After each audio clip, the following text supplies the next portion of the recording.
नमस्कार, मैं योगेश राणा। उत्तराखंड की राजनीति में 2027 के लिए पत्ते बिछने शुरू हो गए हैं। कुछ विधानसभा सीटों पर बड़ी हलचल शुरू हो गई है। ऐसी ही एक हलचल पिछले दिनों 7 सितंबर को नैनीताल जिले की लालकुआं विधानसभा सीट पर दिखी। इसकी बड़ी चर्चा हो रही है बीजेपी के सभी खेमों में, खासकर नैनीताल जिले में बीजेपी के लोगों में। बीजेपी के दिग्गज नेता भगत सिंह कोश्यारी के भतीजे हैं दीपेंद्र सिंह कोश्यारी। इनका जन्मदिन लालकुआं विधानसभा क्षेत्र में बहुत ही भव्य तरीके से मनाया गया। इसमें खुद भगत सिंह कोश्यारी उपस्थित रहे।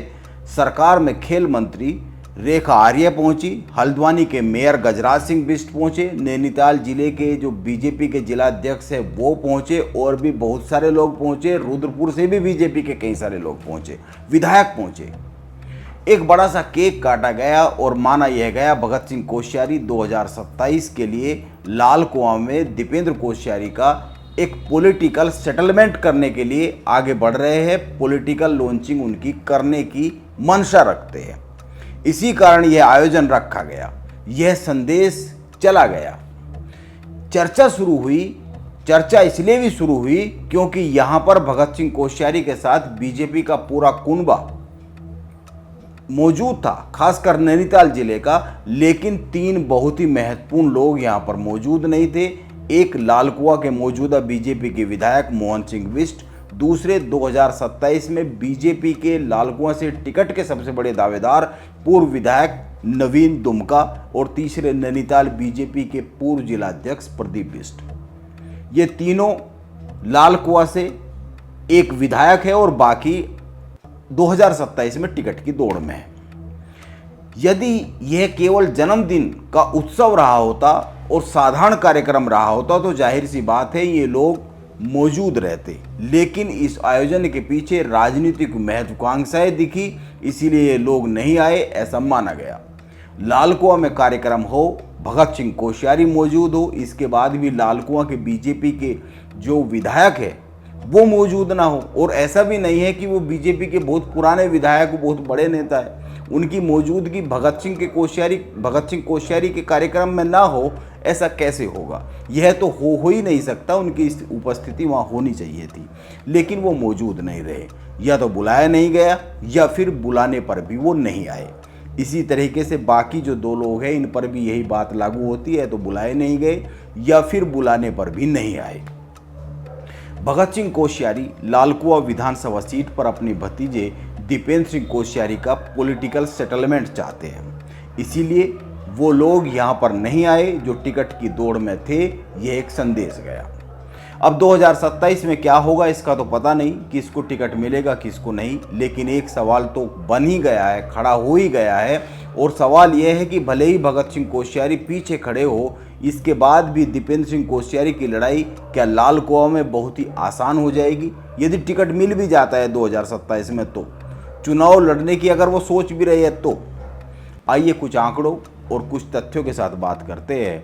नैनीताल जिले की यह जो लालकुआं सीट है ये बहुत ही महत्वपूर्ण सीट है। यह वही सीट है जिससे 2022 के विधानसभा चुनाव में कांग्रेस के दिग्गज नेता हरीश रावत चुनाव लड़े। माना यह जा रहा था कांग्रेस जीती तो मुख्यमंत्री हरीश रावत ही बनेंगे। इसके बाद भी वो ये चुनाव लालकुआं से हार गए। सवाल उठता है क्यों हार गए? इस सीट की 2 खासियत है। पहली, ये बीजेपी की सीट मानी जाती है। 2008 का जो परिसीमन हुआ उसके बाद यह सीट अस्तित्व में आई। पहला चुनाव 2012 में हुआ और निर्दलीय उम्मीदवार हरीश चंद्र दुर्गापाल जीते। उन्होंने बीजेपी के नवीन चंद दुमका को हराया। 2017 में बीजेपी के नवीन दुमका जीते और इसके बाद जो 2022 का चुनाव हुआ उसमें बीजेपी के मोहन सिंह बिष्ट जीते। इन्होंने ही कांग्रेस के दिग्गज नेता हरीश रावत को चुनाव हरा दिया। यानी एक तो बात यह है कि यह सीट बीजेपी के फेवर की सीट कही जा सकती है, और दूसरी बात लालकुआं के लोग भले ही दल ना बदले लेकिन चेहरा हर चुनाव में जरूर बदल देते हैं। यहाँ से हर चुनाव में कोई नया चेहरा ही विधायक बनकर पहुंचा है, और शायद यही कारण हो सकता है। यह जो एक समीकरण है इस सीट का, यह जो एक फैक्ट है इस सीट का, शायद यही कारण हो सकता है कि कोश्यारी के भतीजे को लग रहा है कि 2027 में उनका नंबर आ सकता है, क्योंकि हर बार चेहरा बदलते हैं लालकुआं के लोग। वैसे तो राजनीति में कुछ भी हो सकता है। लेकिन लालकुआ सीट के कुछ और भी समीकरण हैं। लालकुआ सीट को लेकर यह कहा जाता है कि यहाँ पर बाहरी व्यक्ति नहीं चलता है। हरीश रावत की हार की दो बड़ी वजह गिनाई गई। जब हारने के बाद विश्लेषण हुआ और कुछ जांच पड़ताल की गई तो दो बड़ी वजह निकल के आई। उनमें से पहली, लालकुआ में उनका बाहरी होना। यह एक मुद्दा बना कि हरीश रावत बाहरी है। और दूसरा, हरीश रावत एक जमाने में एनडी तिवारी के बड़े विरोधी रहे हैं और लालकुआ एनडी तिवारी का गढ़ रहा है। यहाँ पर आज भी बहुत से लोग मिल जाएंगे जो एनडी तिवारी को याद करते हैं, उनकी चर्चा करते हैं। जब हरीश रावत यहाँ पर चुनाव लड़ने गए तो लोगों को यह याद आ गया कि हरीश रावत तो एनडी तिवारी के बड़े विरोधी थे, इसीलिए यहाँ पर ब्राह्मणों से हरीश रावत को वो वोट नहीं मिला जो मिलना चाहिए था। ब्राह्मण और ठाकुर इस सीट के समीकरण तय करते हैं। हरीश रावत की लालकुआ से कोई छोटी मोटी हार नहीं हुई थी। वो मोहन सिंह बिष्ट से 17,000 से अधिक वोटों से हार गए थे। और हरीश रावत उत्तराखंड के कोई छोटे नेता नहीं है। वो उस वक्त इस संदेश के साथ चुनाव लड़ रहे थे कि कांग्रेस आई तो मुख्यमंत्री मैं बनूंगा। चर्चा थी ये। इसके बाद भी वो बहुत बड़ी हार हो गई उनकी, क्योंकि ये एक मुद्दा बन गया कि हरीश रावत बाहरी है। यानी लालकुआ के लोगों ने मुख्यमंत्री पद के दावेदार को भी हरा दिया। इसलिए लालकुआ की जो डगर है राजनीतिक, वह इतनी आसान नहीं है। और रही बात भगत सिंह कोश्यारी के लालकुआ से पॉलिटिकल सेटलमेंट की, जो वह अपने भतीजे के लिए सोच रहे, ऐसा दिख रहा है क्योंकि यह कार्यक्रम हुआ है। इसके पहले भी 2024 में भी इस तरह का कार्यक्रम हुआ है।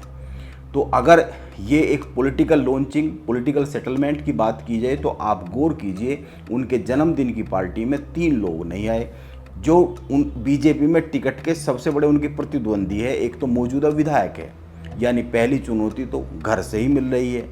बाकी अभी चुनाव दूर है, देखते हैं समय के साथ क्या क्या घटनाएं सामने आती है, क्या क्या बातें सामने आती है। भगत सिंह कोश्यारी उत्तराखंड में बीजेपी के सबसे बड़े नेता है, इसलिए टिकट मिलने में आसानी हो सकती है। और बाकी अभी तक की जो तस्वीर है ये बड़ी अधूरी तस्वीर है। अभी चुनाव की तरफ पानी बहना शुरू हुआ है। देखिए तो सही कितना पानी बहता है। नमस्कार, मैं योगेश राणा।